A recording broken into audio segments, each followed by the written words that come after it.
Well, hey Internet, this is Steve at 1000 Year Home. So instead of working on my Connex today like a good man, I went and I bought a 1880s carriage. I don't know why. And listen, while I went out and I bought it, I said, tell me a good story. I said, tell me that Jesse James owned it. So we kidded around and we said this was a Jesse James marital carriage that when he got married in 1874, because it's about the right era, 1874, made by the Mount Airy Buggy Company. So that's all well and good, and good clean fun. Let me rotate. So I got it home, and the previous owner called me, made sure, hey, did you get home safe? Sure did. I see that the rubber tires have scuffed the ground. Vulcanized rubber was invented in 1660 BCE by the Aztecs. So a long time ago we had rubber, but it was reinvented in 1839 and vulcanized, and then we started getting rubber. I do not know much about wagons and carriages, but you know, I do see that it's a coated fabric, probably of some sort or another. Take an inspection of the little carriage that is now mine, that I'm responsible for, and I'm so excited to be responsible for such a treasure. But there is a story. There ends up being a story even better than the made-up one we made. Maybe. I am beyond excited.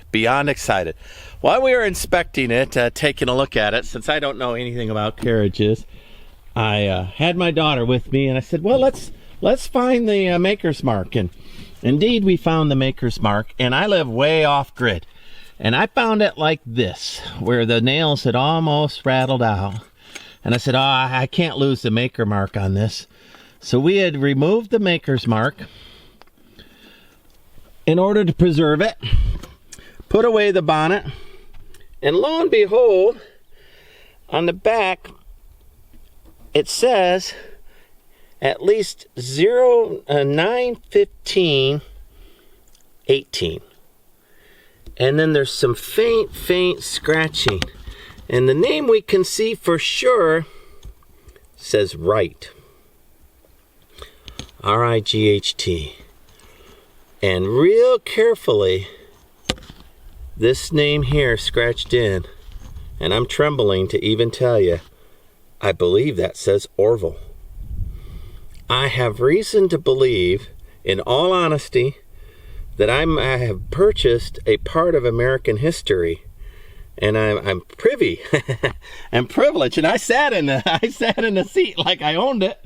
But I believe that I have a name tag here that says Orville Wright, and I'm ordering a field microscope tonight to take a look at that. I'll put up some pictures of this little maker's mark. I'm going to put this maker's mark up in a bag so I don't lose any of the parts.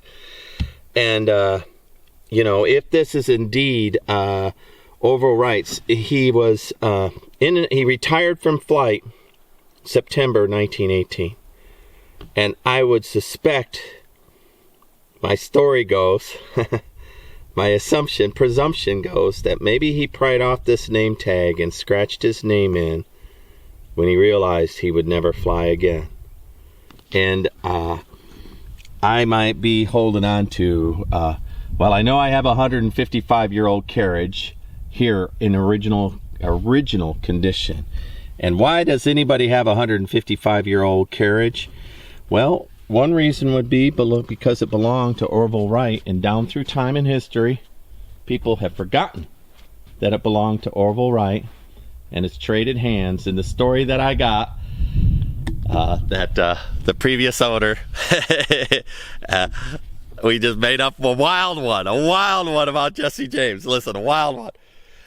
But I'm telling you, when I contacted him back, my voice was trembling, because I think I've sat in Orville Wright's buggy.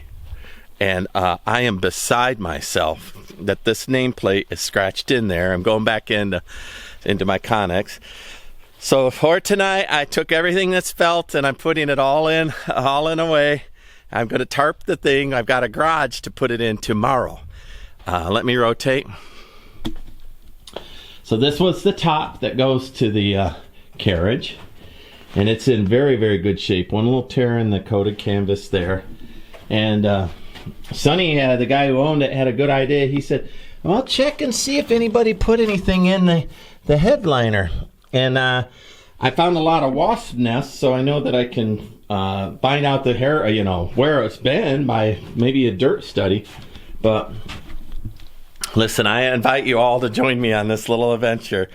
I'm ordering a field microscope right now, and it's not far-fetched that Orville Wright would have bought a buggy from Mount Airy, North Carolina. That's between Dayton and Kitty Hawk. And I'm telling you, those brothers travel a lot. And I think, and why it's here in the middle of Texas, Flatonia, Texas, I don't know. So in addition to building a Connex, I now have a mystery. I feel like I'm Nicolas Cage in some little adventure of his, right? So I'm trying to be a little more calm, that I'm letting it show on camera, but I am super, super, super excited.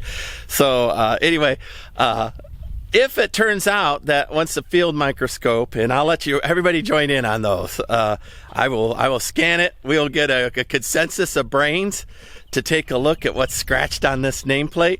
I'll put up the pictures that I took with my shaky hands and this camera, which isn't a microscopic camera, and there's no parallax light coming in or anything like that. No polarizing light. It's just what I could shoot with a off-grid LED lamp.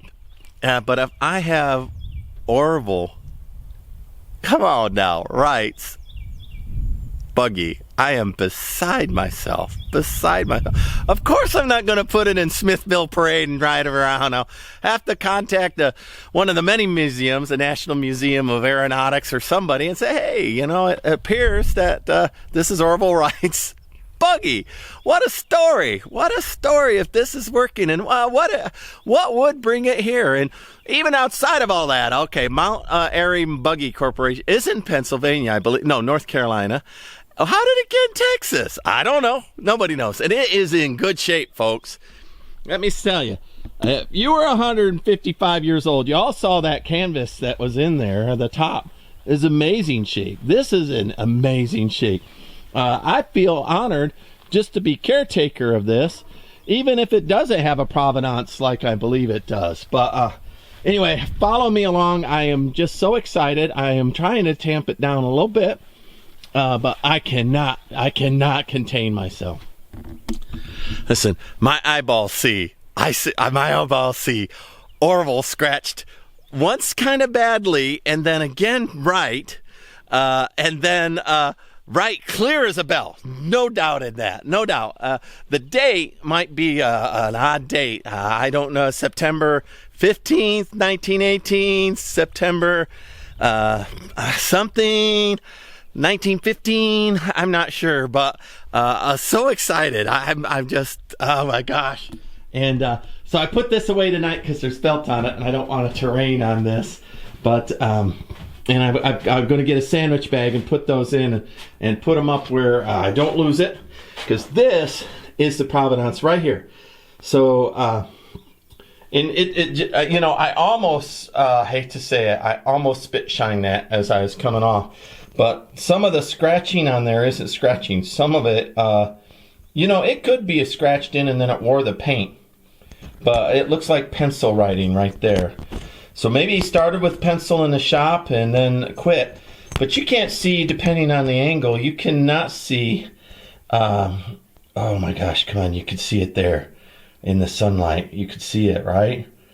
And then look, down here in the corner, it kind of trailed off. Now, mind you, in 1918, he had just suffered a horrible accident in a plane accident.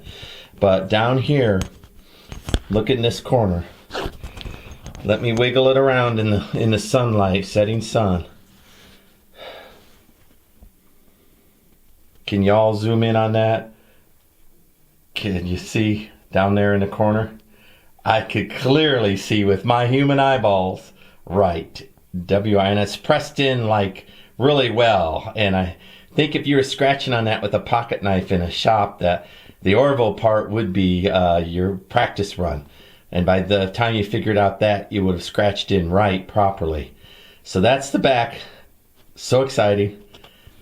And this is the front of the nameplate. Mount Airy Buggy Company. Mount Airy, North Carolina. And I'm literally swallowing hard because I am so excited and so pumped about this. And if I could get a American treasure back into the the museums that have it, and if we could prove this thing, so excited. Anyway, I'm still building my house, and I'm still taking care of old Hank and doing restorative agriculture and all that stuff. But listen, I have no ability out here off grid to take care of a 155-year-old treasure. Now, if this had just been your run-of-the-mill, Pennsylvania buggy, I wouldn't have cared less.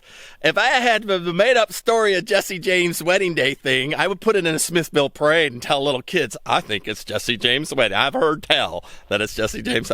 But instead of that, I have something that appears to be a genuine and sincere American treasure in my hands, and I'm grateful to the previous owners that kept this thing caretaked and tucked away. I mean, why would you garage keep a 155-year-old buggy? I tell you, that is all original. The lanterns on it, the wicks have never been lit. Never been lit. So whoever put lights on it had lights, right? Had electricity.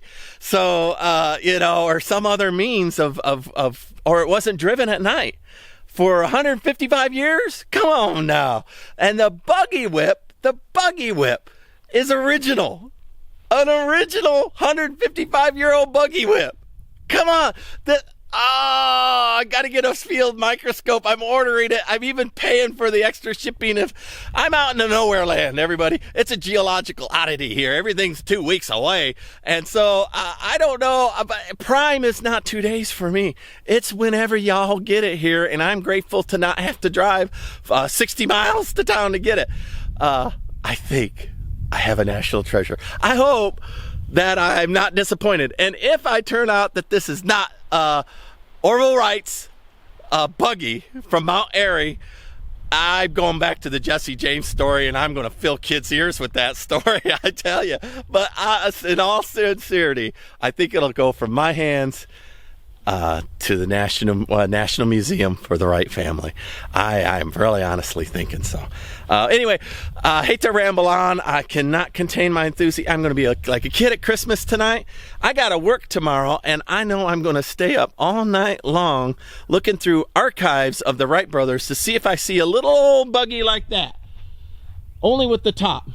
If I see a little old buggy like that, only with the top, in one of them pictures, listen, I'm going to be so excited. Anyway, like, subscribe, follow me along. I can scarce keep my enthusiasm down.